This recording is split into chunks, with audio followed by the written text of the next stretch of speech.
game is that when you go into your different attribute menus with your character, the game doesn't pause, which is really strange. Even if you're playing with two people, you're taking a look at your inventory and you can be attacked by enemies.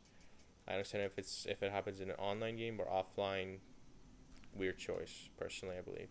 So here's your inventory: weapons, armor, relics is stuff that you equip to give you special abilities, better defense.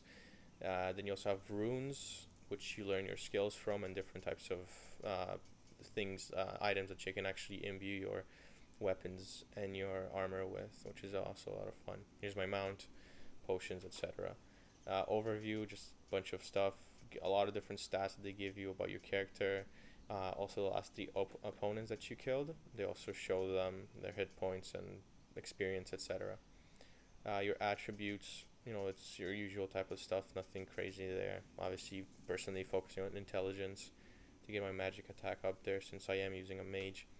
Then you have your skills, and then you have your combat arts.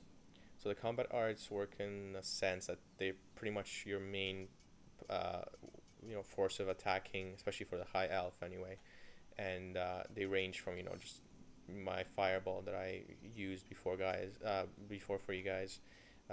Blazing Tempest is a firewall. Here's a meteor, etc. You can also have different buffs, so stuff like you absorb fire damage, your defense goes up, you have a little fire demon, looks like a little fire monkey running around with you and stuff like that.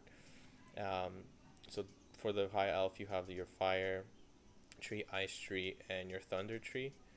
I like to focus on fire for this girl. I don't know, but it's just from my experience with Diablo 2. When you specify in certain skill set, you always end up being stronger than going all around and stuff like that.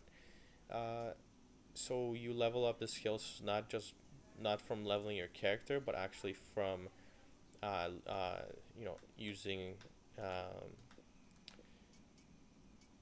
using runes, which I don't have any right now that I could use for you guys, but that's how you do it. It's a little bit different than other games. In other games, you have your skills tree. Every level up, you gain a few skill points, and then you assign them to your skills. Not in this game. Combat arts learned through runes. On the other hand, you do have different skills. You can have anything that would range. Let's say, so for example, here I have Iron Pyromancer lore. So this increases my abilities, my fire abilities. It pretty much gives me much higher damage, better critical hits, and better execution speed. Here I have the focus part of it, which gives me better regeneration time by 40%, and this is what you level up every time you level up. So you get 2 to 3 skill points or whatever, depending what level you are, and then you can pump a few skills here and there, focusing on what you like. So if you have a melee character, you might want to learn something that increases your melee attack, obviously. But personally here, it's all about my magic. So the character customization is insanely deep in this game. You could play 3 times with the same character, and you could have a different experience each time, just focusing on different skills and different abilities and stuff like that. So that's really, really fun, especially with 6 different characters. You definitely get your bang for your buck. Not much else to say about the game. Well, I guess it has a day and night cycle. It's dark now. Nothing too crazy. With the side quests, apparently there's around 600 different quests. Here I'm picking up one. Take the order to my man at the watchtower. So it's pretty much a really, really simple quest, which I'll do for you guys quickly. Just go through it. It shouldn't take too long. The camera, you can zoom in and zoom out. When you zoom in, you can't really see too much in front of you, so I pretty much keep it zoomed out at all times.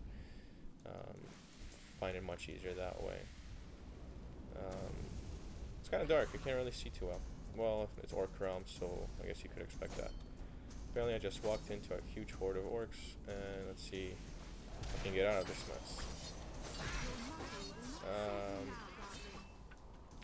The game does have some slowdown, especially if you are playing online, especially with 4 players. Unfortunately, there's no dedicated servers, so your buddies or someone is going to have to actually host the game, which, you know, it kind of sucks sometimes, especially with these kinds of games.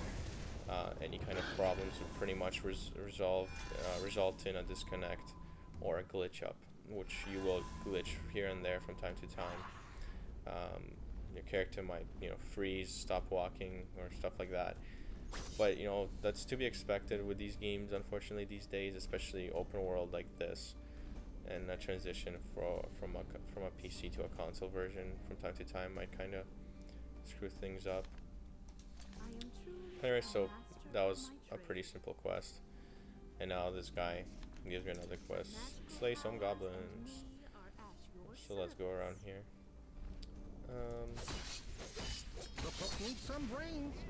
Not much else to say about the game. There are some special enemies that you might find as well. So they pretty much turn into, like, let's say you can face a huge minotaur that actually has its own life bar on the whole screen. Those fights are really fun and pretty intense, especially on the higher difficulty levels. Right, I'm probably not going to do a review on this game. I want you to judge it for yourself. This is just to, hopefully, give you a better, hence being called a quick look, give you a quick look at the game, see if this is something that you might enjoy, something that you might like.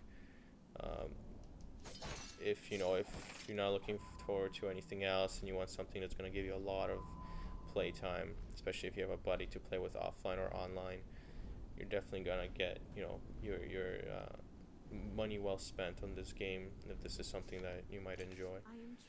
Anyway, so hopefully you guys got something out of this. If you guys have any questions, just post a comment and hopefully I'll be able to answer it for you. And check back with us for maybe some future quick looks on different games, and a video review upcoming for Terminator Salvation, and also Uncharted, some Infamous stuff, and also hopefully Uncharted 2 beta gameplay as well for you guys. Anyway, thank you very much and have a good one. Bye bye.